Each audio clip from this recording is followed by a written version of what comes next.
So hello, my students of class 9. Today we will be taking the last part of this chapter, that is the fundamental unit of life, the cell. We were discussing about the cell organelles in our previous part, and today we will be dealing with the final, that is the three cell organelles which were left. So starting, first of all we will be talking about the mitochondria. So this is the structure of the mitochondria, which is present both in plant and in animal cells. अब ये mitochondria को हम लोग common name क्या बोलते हैं ना, it is also known as the power house of the cell. Sir ये जो माइटोकॉन्ड्रिया है ये फर्स्ट डिस्कवर किए थे कॉलिकर नाम का एक साइंटिस्ट ने. ठीक है, so who first discovered mitochondria? It was discovered by Kolliker. ये जो माइटोकॉन्ड्रिया जब डिस्कवर हुआ था, इसका नाम माइटोकॉन्ड्रिया नहीं था, इसका नाम दिया था बायोप्लास्ट्स. और ये किसने दिया था? साइंटिस्ट ऑल्टमैन ने. ठीक है, so Altmann named this cellular organelles as bioplasts. So who gave the name mitochondria? तो लेटर कार्ल बेंडा नामक एक साइंटिस्ट ने माइटोकॉन्ड्रिया टर्म दिया था. ठीक है, सो माइटोकॉन्ड्रिया जो है it was coined by the scientist Carl Benda. ये जो माइटोकॉन्ड्रिया है ये यूकैरियोटिक सारे सेल्स के अंदर होता है. अगर मैं बात करूं in plant cells, in animal cells, सारे सेल्स में ये प्रेजेंट होते हैं. बट इसके कुछ एक्सेप्शंस है. कौन से यूकैरियोटिक सेल के अंदर माइटोकॉन्ड्रिया नहीं होगा? Answer will be the red blood cell which will not be having mitochondria. Similarly अगर हम लोग प्रोकैरियोटिक सेल की बात करें, सर हम लोग प्रोकैरियोटिक और यूकैरियोटिक काफी बार डिस्कस कर चुके हैं. प्रोकैरियोटिक मतलब जिसका एक प्रॉपर वेल डिफाइंड न्यूक्लियस नहीं होगा. तो प्रोकैरियोट्स और जो रेड ब्लड सेल है यूकैरियोट्स के अंदर, इन दोनों के अंदर आपके माइटोकॉन्ड्रिया प्रेजेंट नहीं होता है. नेक्स्ट, हमें यह पता होना चाहिए कि जो माइटोकॉन्ड्रिया का स्ट्रक्चर है it is also consisting of a double membrane. ठीक है, तो आप थोड़ा सा इस पिक्चर को देखिए. बाहर आपका जो ये मेम्ब्रेन दिखाई दे रहा है this is the outer membrane, और अंदर की तरफ एक मेम्ब्रेन दिखाई दे रहा है जिसको हम लोग नाम देते हैं द इनर मेम्ब्रेन. क्लियर है? तो ये जो इनर और आउटर, इन दोनों के बीच जो ये खाली जगह है, आप देखिएगा ये वाला जो portion, the space between the outer membrane and the inner membrane, this space is called the inter membrane space. ठीक है, दोनों मेम्ब्रेन के बीच का जगह को हम लोग इंटर मेम्ब्रेन स्पेस बोलते हैं. सो इसका जो आउटर मेम्ब्रेन है वो कैसा है ना? आउटर मेम्ब्रेन बहुत ही ज्यादा पोरस है, मतलब it consist of very minute pores. और इसका जो इनर मेम्ब्रेन है, जैसे आउटर मेम्ब्रेन आपका कंटिन्यूअस मेम्ब्रेन है, कोई भी फोल्डिंग वगैरह नजर नहीं आ रहा है. बट जो इनर मेम्ब्रेन है वो काफी सारे देखिए ऐसे करके आपके फोल्डिंग्स में डिवाइड हो रहा है. ठीक है, तो ये जो इनर फोल्डिंग्स हो रहा है सर, इस इनर फोल्डिंग्स को हम लोग नाम क्या देंगे? We will be telling it cristae. So the inner membrane is deeply folded inside into finger like projections, जिस फिंगर लाइक प्रोजेक्शंस को हम लोग नाम देंगे क्रिस्टे. क्लियर है? और ये क्रिस्टे क्या करता है सर? देखिए यहां पर एक अल्ट्रा स्ट्रक्चर जूम करके आपका एक क्रिस्टे को दिखाया गया है. तो इस क्रिस्टे का जो आपके साइड है, इस साइड में काफी सारे ऐसे छोटे छोटे आपके स्ट्रक्चर्स दिखाई देगा, और यही स्ट्रक्चर का नाम होता है ऑक्सीजोम्स. सर ये आपके चैप्टर में इंक्लूडेड नहीं है. हायर क्लास में आप देखोगे we will be having a detail study of कि what is the structure of the oxysome. और ये जो हम लोग बोल रहे हैं कि माइटोकॉन्ड्रिया क्या करता है ना, माइटोकॉन्ड्रिया जब सेल के अंदर खाना पहुंचता है in the form of glucose, oxygen के प्रेजेंस में उस ग्लूकोज का ब्रेक डाउन होता है और एनर्जी रिलीज होता है।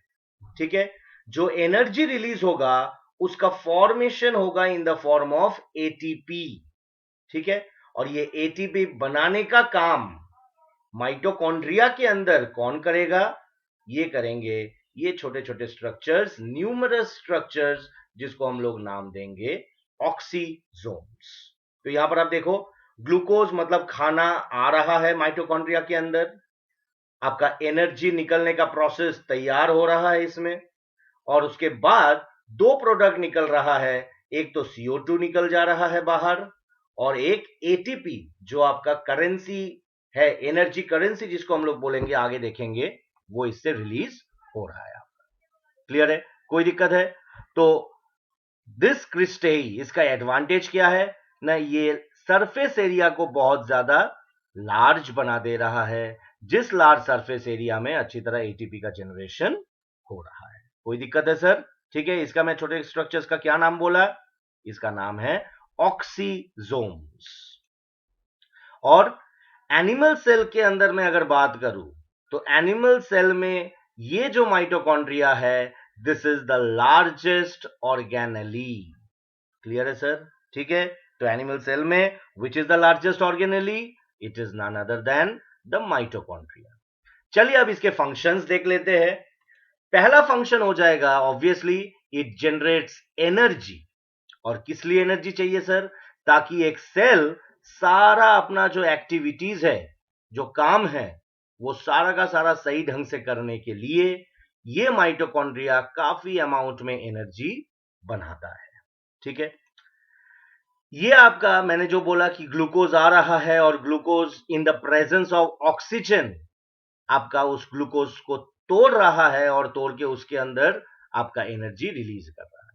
तो यही प्रोसेस को हम लोग नाम देंगे cellular respiration, the type of respiration which is going inside a individual cell.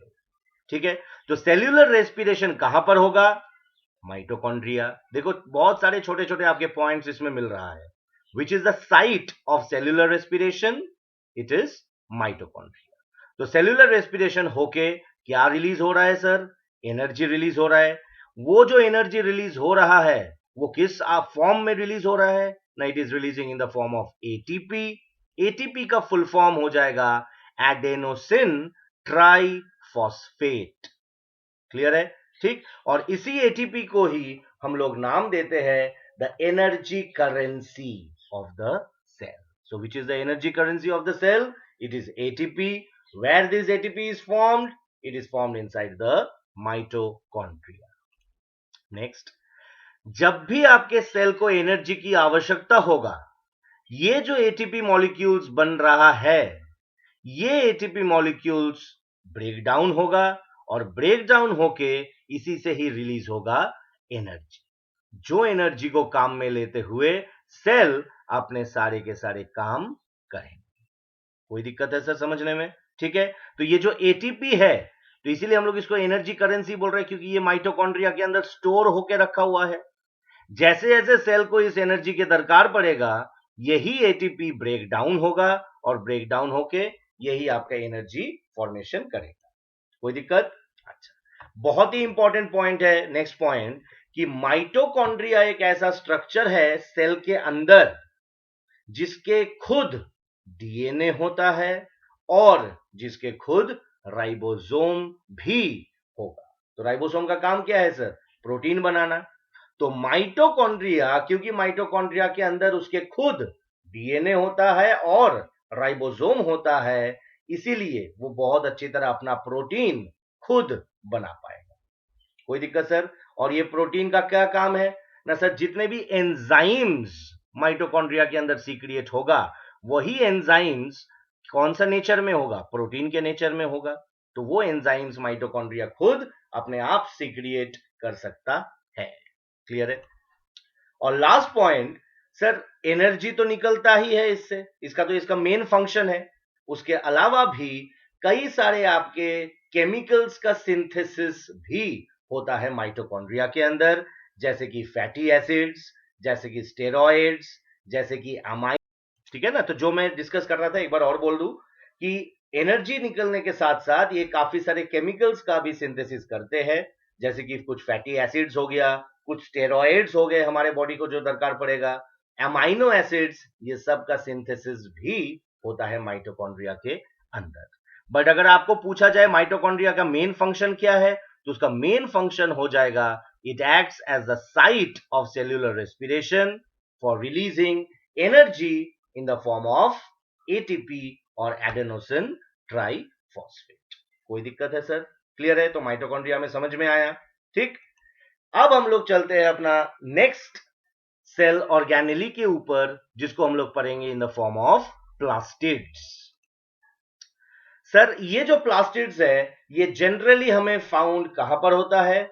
We are finding plastids inside the plant cells, ठीक। और प्लांट सेल्स के अलावा कुछ यूनिसेल्यूलर ऑर्गेनिजम्स होंगे, जैसे कि यूग्लेना। इसके बारे में और डिटेल्ड पढ़ेंगे हम लोग in chapter 3 of biology, that is diversity in the living world, ठीक है। तो अभी के लिए ये सिर्फ याद रख लो कि जो प्लास्टिड का स्ट्रक्चर है ये सिर्फ और सिर्फ रहेगा प्लांट सेल्स, जो कि मल्टीसेल्यूलर है, और कुछ यूनिसेल्यूलर ऑर्गेनिजम्स जैसे कि यूग्लेना के अंदर भी प्लास्टिड्स मौजूद होगा, ठीक है। प्लास्टिड्स के अंदर क्या होता है सर? ना ये जो आपके आउटर स्ट्रक्चर है प्लास्टिड का, जो ढका हुआ है मेम्ब्रेन से, और ये जो इनसाइड स्ट्रक्चर है, इस inside material of the plastid को हम लोग क्या नाम देंगे? It will be known as stroma. So what is stroma? It is the internal material which is inside the plastid. Next sir, जैसे माइटोकॉन्ड्रिया था, ठीक वैसे ही याद रखिएगा कि जो प्लास्टिड्स है उसके भी खुद के डीएनए भी है और राइबोसोम्स भी होंगे, मतलब ये भी प्रोटीन सिंथेसिस कर सकता है। अपने अंदर जो एंजाइम्स की दरकार पड़ेगा वो एंजाइम्स और प्रोटीन्स ये खुद बना पाएगा, because it also contains its own DNA as well as the ribosomes. बार बार डीएनए शब्द आ रहा है सर, डीएनए क्या है? सर डीएनए एक्चुअली है न्यूक्लिक एसिड, या जो जेनेटिक मटेरियल है, ठीक है, जिसका फुल फॉर्म है डीऑक्सी राइबोन्यूक्लिक एसिड। क्लियर है? तो न्यूक्लियस के अंदर डीएनए तो रहेगा ही रहेगा, साथ साथ जैसे माइटोकॉन्ड्रिया देखे थे हम लोग, उसके बाद प्लास्टिड्स देख रहे हैं, तो इनके अंदर भी डीएनए प्रेजेंट होंगे। ये जो प्लास्टिड्स है प्लांट्स के अंदर 3 प्रकार के पाए जाते हैं। देखिए यहां पर आपके 3 अलग अलग type of plastids which are present inside the plant cell. सबसे पहले जो most important, that is the chloroplast, ठीक है। ये क्लोरोप्लास्ट क्या है हम लोग आगे देखेंगे एक एक करके। नेक्स्ट इज द ल्यूकोप्लास्ट, और लास्ट हमारा हो जाएगा क्रोमोप्लास्ट। देखो एक बेसिक फंक्शन लिखा हुआ है क्लोरोप्लास्ट, आपका नाम से ही पता चल रहा है कि इट कंटेन्स क्लोरोफिल, और क्लोरोफिल का दरकार क्या किसमें पड़ेगा? फोटोसिंथेसिस में। तो chloroplast will help in the function of photosynthesis. Leucoplast are colourless plastids, जो स्टोरेज में मदद करता है। और क्रोमोप्लास्ट, क्रोम का मतलब ही है कलरेशन, तो ये कलर प्रोवाइड करता है प्लांट्स को, ठीक है, other than the green colour, because green colour पैदा करता है कौन? क्लोरोप्लास्ट। ग्रीन कलर का छोड़ के, जैसे फ्रूट्स के कलरेशन होता है, आपके फ्लावर्स का कलरेशन होता है, कुछ पत्ते के अंदर भी leaves are also multi coloured, ठीक, सारे लीव्स ग्रीन कलर के नहीं होते हैं, तो उनमें आपके कौन काम करता है sir? That is a chromoplast which gives colouration. Clear है? अब चलिए एक एक देखते हैं। सबसे पहले शुरू करेंगे क्लोरोप्लास्ट से, ठीक। तो ये क्लोरोप्लास्ट क्या है सर? न they are chlorophyll containing plastids, और ये क्या करेगा? Because chlorophyll is a green colour pigment, तो hence the chloroplast gives the green colour to the plant. ये जो प्लांट ग्रीन कलर के होते हैं, इसके लिए सबसे ज्यादा इंपॉर्टेंट है the presence of chloroplast. Chlorophyll के अलावा कुछ कुछ बहुत ही कम अमाउंट में yellow pigments, yellow coloured pigments और ऑरेंज कलर्ड पिगमेंट्स भी रहेगा क्लोरोप्लास्ट के अंदर, बट सबसे मैक्सिमम क्वांटिटी में क्या रहेगा? क्लोरोफिल रहेगा, और जिसके वजह से ग्रीन कलरेशन देता है। इसका स्ट्रक्चर में थोड़ा सा देख लेते हैं सर। इस स्ट्रक्चर को समझने से पहले एक बार ये क्या लिखा हुआ है देख लेते हैं ना। इस स्ट्रक्चर के अंदर छोटे छोटे थाइलाकॉइड्स होते हैं। मैं अभी बताऊंगा क्या होता है थाइलाकॉइड्स, और यही थाइलाकॉइड है क्लोरोप्लास्ट के अंदर जो ये क्लोरोफिल को अंदर प्रिजर्व करके रखता है। तो थाइलाकॉइड्स का नाम क्या है? They are packed with the green pigment that is the chlorophyll. और हर एक थाइलाकॉइड एक के ऊपर आपका सजा होकर रहता है और उस स्ट्रक्चर को हम लोग नाम देंगे ग्रैनम।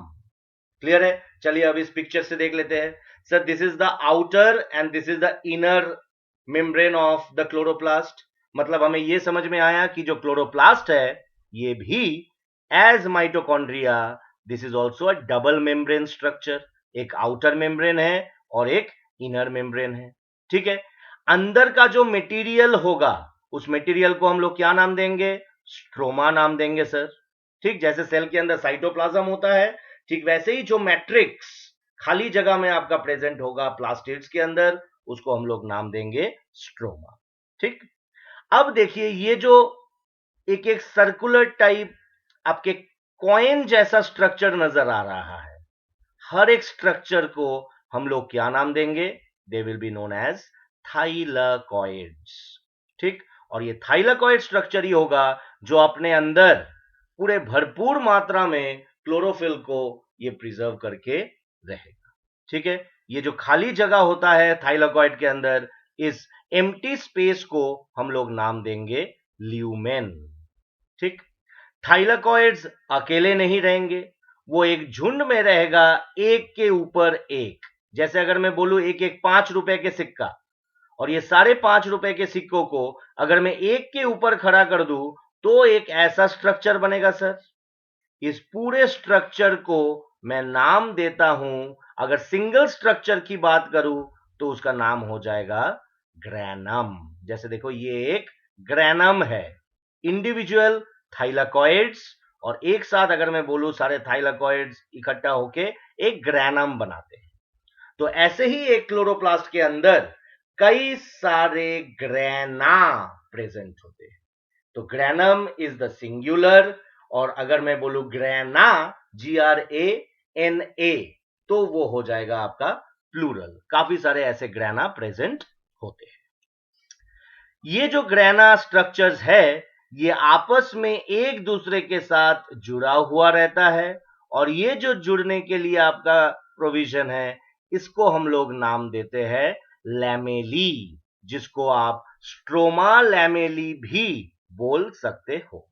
ठीक है, so each grana is attached और connected with the other granum by a stromal lamella. Clear है? ठीक है सर। अच्छा, बहुत ही इंपॉर्टेंट, काफी बार एमसीक्यू क्वेश्चंस में पूछे जाते हैं कि क्लोरोप्लास्ट को हम लोग किस नाम से जानते हैं। जैसे माइटोकॉन्ड्रिया को हम लोग power house of the cell बोलते हैं, ठीक वैसे ही क्लोरोप्लास्ट को हम लोग बोलेंगे kitchen of the cells. Plant cells का जो किचन होता है, क्यों? क्योंकि यहीं पर ही आपका क्या होगा? द प्रोसेस ऑफ फोटोसिंथेसिस, जिसके दौरान प्लांट्स अपने खाना बनाएगा with the help of chlorophyll by taking sunlight. आपका कार्बन डाइऑक्साइड चाहिए उसको, ठीक है, पानी चाहिए उसको, उस हिसाब से वो ग्लूकोज का पैदा करता है in the form of food, और ऑक्सीजन रिलीज कर देता है। वही है हमारा फोटोसिंथेसिस। तो फोटोसिंथेसिस कहां पे होगा? It will be taking place inside the kitchen of the cells. ठीक है, तो चलिए अब नेक्स्ट स्लाइड की ओर बढ़ते हैं। नेक्स्ट हम लोग पढ़ेंगे, अच्छा इससे पहले एक हम लोग देख लेंगे कि सेल के अंदर अगर माइटो आपका क्लोरोप्लास्ट होता है तो वो कैसे होता है। तो देखिए एक अल्ट्रा 3D स्ट्रक्चर है सेल के अंदर, है ना। ये सिर्फ और सिर्फ आपके क्लोरोप्लास्ट का स्ट्रक्चर है। तो this was your outer membrane, this was your inner membrane. अंदर जो भी मटेरियल है वो हम लोग स्ट्रोमा बोलते हैं। कई सारे यहाँ पे ग्रैना नजर आ रहा है, और हर एक ग्रैना एक दूसरे के साथ इंटरकनेक्टेड होकर रखा हुआ है in with the help of the stroma lamella. Clear है सर? ठीक है, अब बढ़ते हैं हम लोग next plastid, that is your leucoplast.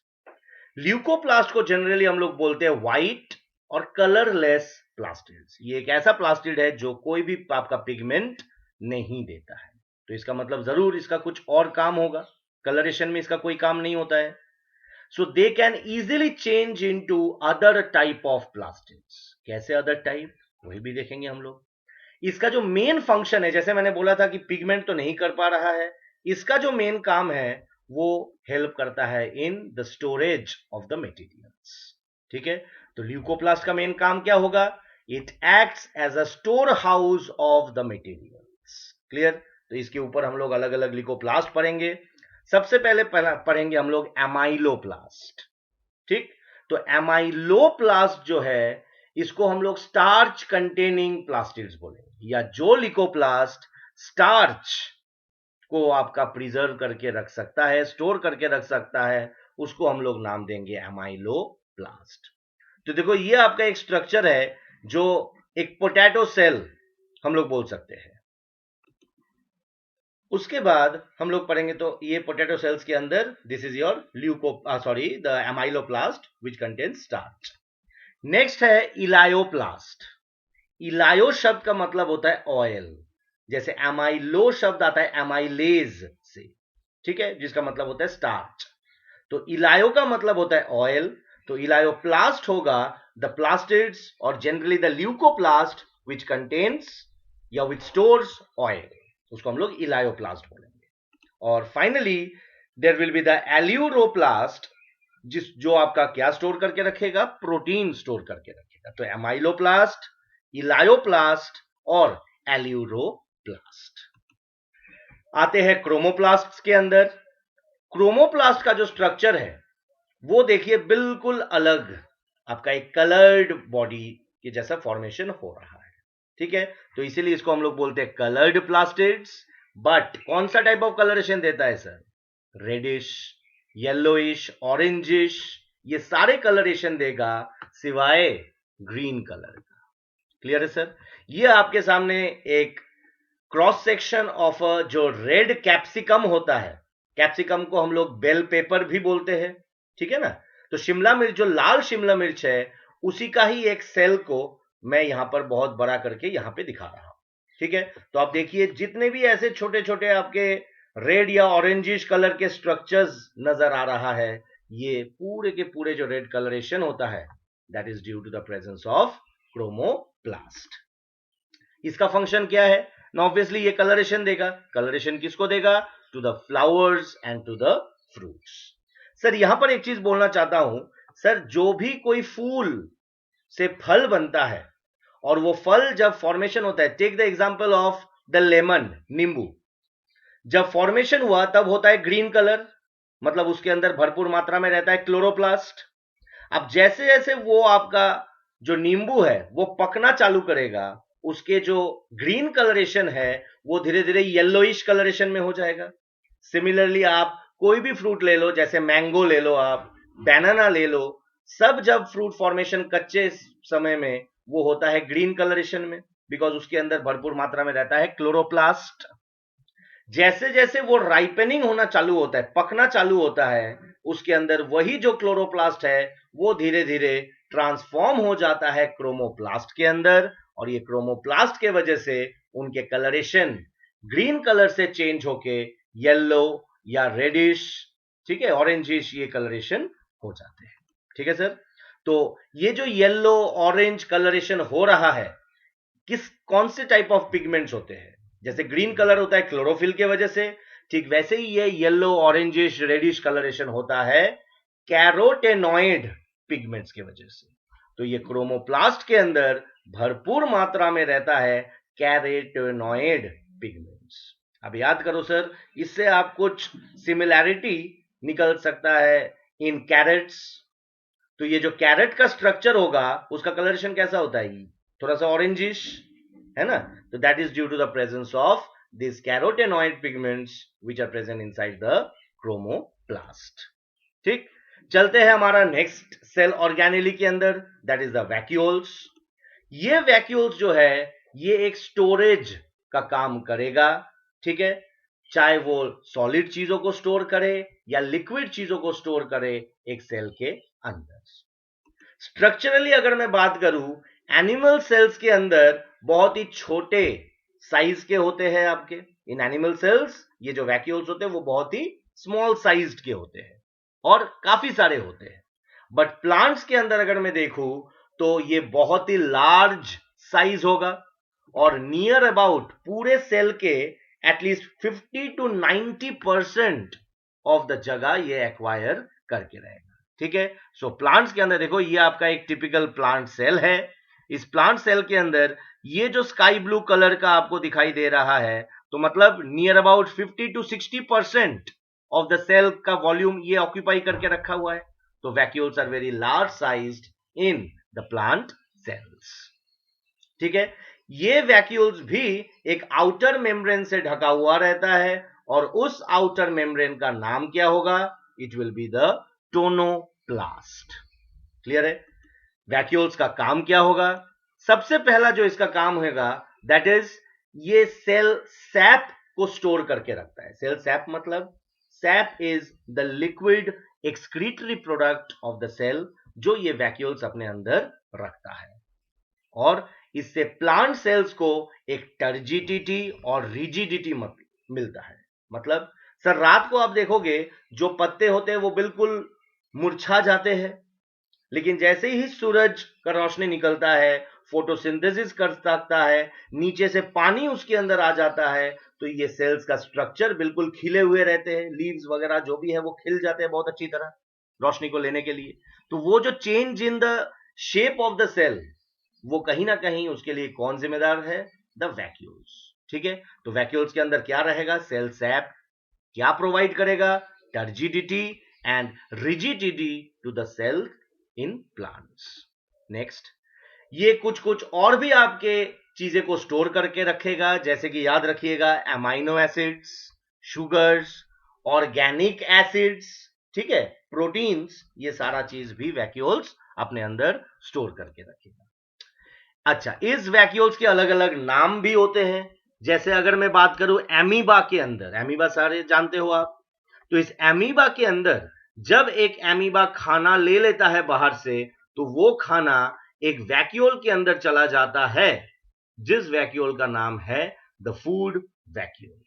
ठीक है, और उसी फूड वैक्यूल के अंदर, क्योंकि इसके पास तो कोई डाइजेस्टिव सिस्टम नहीं है, ना तो स्टोमक है ना तो इंटेस्टाइन है ना, तो उस फूड को डाइजेस्ट करने के लिए वो फूड चला जाएगा एक वैक्यूल स्ट्रक्चर के अंदर जिस वैक्यूल का नाम है फूड वैक्यूल, और इस फूड वैक्यूल के अंदर ही the digestion of the food चलता रहेगा। कुछ यूनिसेल्युलर ऑर्गेनिजम्स भी है जिनके अंदर वैक्यूल्स एक एक्सक्रीटरी ऑर्गन का काम करता है। मतलब जो भी आपके वेस्ट प्रोडक्ट होता है इस यूनिसेल्युलर ऑर्गेनिज्म के अंदर, वो सारे के सारे वैक्यूल्स के अंदर चला जाता है और ये वैक्यूल्स जब कॉन्ट्रैक्ट होता है, ठीक, उससे जो एक्सेस वाटर है, वेस्ट प्रोडक्ट है, वो बाहर निकल के आ जाते हैं सेल का। तो these kind of vacuoles are called the contractile vacuoles, और ये किस में मिलेंगे? ना यूनिसेल्युलर ऑर्गेनिजम्स के अंदर मिलते हैं। नेक्स्ट हम लोग आ जाएंगे एक स्नैपशॉट, क्योंकि हम लोग बिल्कुल आखिर में आ गए हैं चैप्टर का, तो बहुत ही इंपॉर्टेंट एक जो आपका पार्ट बचता है जो आप पहले भी क्लासेस में पढ़ के आए हो कि how can you differentiate a plant cell with that of an animal cell. तो मैं यहां पर एक पिक्चर पहले दिखाऊंगा आपको। This is the animal cell जो कि रेड से डिनोट किया हुआ है, और this is the plant cell जो कि ग्रीन से डिनोट किया हुआ है। ठीक है, इसके अंदर जो कॉमन सेल ऑर्गेनेलीज होंगे वो तो यहां पे लिखा हुआ है, और जो ये जैसे सपोज करिए सेंट्रियोल्स लिखा हुआ है रेड में, तो इसका मतलब है ये सिर्फ और सिर्फ प्रेजेंट है एनिमल सेल के अंदर। ठीक वैसे ही अगर मैं क्लोरोप्लास्ट की बात करूं, अगर मैं सेल वॉल की बात करूं, तो ये सिर्फ और सिर्फ प्रेजेंट होगा प्लांट सेल के अंदर। तो सबसे पहले देखिए दोनों ही यूकैरियोटिक सेल है, तो दोनों के अंदर ही there will be the presence of the nucleus. तो इसलिए यहां पर देखो न्यूक्लियस का स्ट्रक्चर दोनों में ही दिखाई दे रहा है। Outer membrane, this is the nuclear envelope, है ना, और इस न्यूक्लियर एनवेलप में काफी सारे ऐसे पोर्स नजर आ रहा है जिसको हम लोग नाम देते हैं न्यूक्लियर पोर। बीच में एक छोटा सा स्फेरिकल स्ट्रक्चर, जिस स्ट्रक्चर को हम लोग नाम देते हैं द न्यूक्लियोलस। ठीक है, और इसके अंदर रहता है आपका थ्रेड लाइक स्ट्रक्चर जिसको हम लोग नाम देंगे क्रोमैटिन, और ये क्रोमैटिन ही होगा जो इस सेल जब डिवाइड होने के लिए चलेगा तो ये क्रोमैटिन से बनेगा क्रोमोसोम्स, और इस क्रोमोसोम्स के अंदर ही आपका होता है उसका जेनेटिक मटेरियल जो हम लोग डीएनए के नाम से जानते हैं। ठीक है सर, अब आ जाता हूं मैं माइटोकॉन्ड्रिया के अंदर। अगर सिंगल है तो देखिए नाम लिखा है माइटोकॉन्ड्रियन, अगर कई सारे माइटोकॉन्ड्रिया है तो सबको मिला के मैं बोलूंगा माइटोकॉन्ड्रिया। एनिमल सेल के अंदर देखिए इसका स्ट्रक्चर काफी बड़ा है और इसीलिए इसको हम लोग बोलते हैं the largest cell organelle inside the animal cell, but यहां पर भी आपका काफी सारे ऐसे माइटोकॉन्ड्रिया नजर आ रहा है। ठीक, वैक्यूल्स जब हम लोग बोलते हैं तो वैक्यूल्स का देखिए जैसे ही हम लोग पढ़ के आए थे कि एनिमल सेल में तो बहुत ही छोटा होगा, आप देखो कितना छोटा सा स्ट्रक्चर दिख रहा है इसमें, बट अगर मैं प्लांट सेल की बात करूं यहां पर देखो एक बहुत ही लार्ज स्ट्रक्चर दिखाई दे रहा है, किसका? वैक्यूल का, है ना। अब काफी सारे छोटे छोटे आपके स्ट्रक्चर्स बिखरे हुए रहते हैं इनसाइड द साइटोप्लाज्म, जिसको हम लोग राइबोसोम्स के नाम से जानेंगे। और ये राइबोसोम्स क्या करता है सर, बताते चलो। ये राइबोसोम्स करता है प्रोटीन सिंथेसिस, और ये दोनों में ही आपके प्रेजेंट होते हैं। क्लियर? जो लाइसोसोम्स, क्योंकि वैक्यूल्स बहुत छोटा होता है तो कई जगह पे वैक्यूल्स का काम करता है एनिमल सेल्स के अंदर लाइसोसोम्स। याद करिए, सुइसाइडल बैग्स कौन बनाता है? Golgi bodies. ठीक, उसके बाद आ जाता है गोल्गी के अंदर, तो ये गोल्गी बॉडीज भी बोथ प्लांट और एनिमल सेल के अंदर रहेगा। ठीक, presence of the endoplasmic reticulum, smooth और रफ, ये भी दोनों में हमें प्रेजेंट होगा सर, है ना। अब जो सेल मेम्ब्रेन होगा ये भी दोनों के अंदर होता है, प्लांट के अंदर हम लोग सेल मेम्ब्रेन बोलते हैं और वही स्ट्रक्चर, सेम स्ट्रक्चर हम लोग एनिमल सेल के अंदर बोलते हैं प्लाज्मा मेम्ब्रेन। क्लियर है? कोई दिक्कत है यहां तक? क्लोरोप्लास्ट जो स्ट्रक्चर होगा, सेल वॉल जो स्ट्रक्चर होगा, वो सिर्फ और सिर्फ रहेगा प्लांट सेल के अंदर। और सेंट्रियोल्स जो कब क्या करता है, एनिमल सेल जब डिवाइड होगा तब उसको जिस सेल ऑर्गेनेल की जरूरत पड़ेगा वो है सेंट्रियोल्स। तो ये सेंट्रियोल्स आपका रहता है सिर्फ एनिमल सेल के अंदर। क्लियर है सर? तो मैं इसके बाद आप लोगों को एक नोट दूंगा जिस नोट के अंदर यही डिफरेंशिएटिंग पॉइंट्स बहुत अच्छी तरह लिखा हुआ है, तो ये बहुत अच्छी तरह चैप्टर कंप्लीट कीजिए सर। ये आगे जितने भी हम लोग चैप्टर्स पढ़ने जाएंगे उसके लिए बहुत ही ज्यादा इंपॉर्टेंट भी चैप्टर है। क्लियर है? I hope you have understand all the topics well. उसके बावजूद अगर किसी को भी कोई भी पॉइंट में अगर आप लोगों को दिक्कत लग रहा है कि हाँ ये पॉइंट मुझे अच्छी तरह समझ में नहीं आया, तो प्लीज मेरे मोबाइल नंबर पे आप कांटेक्ट कीजिए और अपने डाउट्स को सॉल्व कर लीजिए सर। क्योंकि अगर डाउट्स इस चैप्टर में रह गया तो आगे के 2-3 चैप्टर्स हमें अच्छी तरह समझ नहीं आएगा। क्लियर है सर? तो चलिए, thank you and have a nice day.